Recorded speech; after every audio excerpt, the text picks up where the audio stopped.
your first alert weather with meteorologist Eric Burke.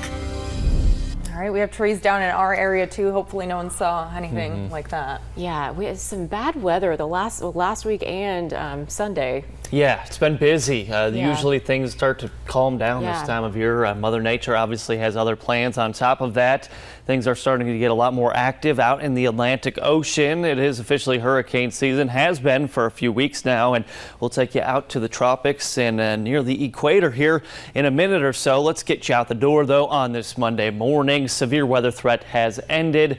Lightning counter back down to 0. Still a rumble or two of thunder possible through the early morning hours, but all the rainfall we're still tracking through parts of Jackson County along Highway 72, moving off to the northeast toward the Chattanooga metro area.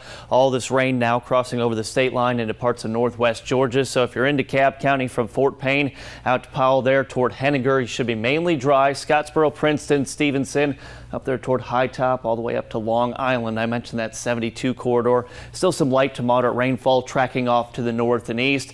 We've got a lot of cloud cover, low clouds at that, not necessarily looking at fog at the surface. Now, that can't be entirely ruled out for your Monday morning drive to work, but looks like 565 is moving along just fine here on our FlyBreeze camera. Obviously, the roadways are wet. We saw a lot of heavy rainfall overnight into early this morning. I know it was even coming down earlier when I was in a little bit early relieving meteorologist Chelsea Aaron. She had that live stream going for you guys on Facebook, tracking those storms for you, especially as they move through parts of Madison County. We keep talking about Owens Crossroads, probably the hardest hit last night. But even with the clouds today, temperatures warming up into the low to mid 80s, high of 84, at least for Huntsville. The clouds will stay with us, maybe some breaks of the clouds into the afternoon, and then we'll start tracking additional isolated to scattered showers and storms, and you'll see that as we go through the day here on Future Radar. For the morning hours, some lingering isolated rainfall expected. Slowly moving off to the east. Look where the cloud cover is too. Pretty mostly cloudy to even overcast. By lunchtime, mid to upper 70s. Wind will be out of the southeast to start off, becoming more westerly. Wind later today could gust 15 to 20 miles per hour. We'll start to see some wraparound, isolated to scattered downpours.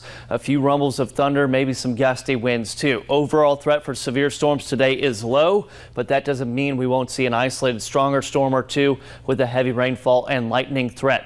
It's not just today, though. That center of low pressure to our north into the Ohio River Valley just kind of wobbles around to our north and to our east over the next several days. And you notice every single day we start to see rain and storms firing up from the northwest, tracking off to the southeast. It will be hit and miss. We'll call it scattered in nature, but even tomorrow, some of these storms could be stronger in nature. And that's the low right now. It is a cutoff low. Doesn't have anything to really push it out of here, to force it out, I should say. You've got a trailing front there. Rain and storm, severe weather threat. It's off to our south. We've got the tropics, 2 systems we're watching. I'll cover that here in a minute or so. We stay in the low to mid 80s. Very humid week coming your way. And look at our rain and storm chances. Pretty significant, at least this early part of the week. And more substantial chances for rain coverage.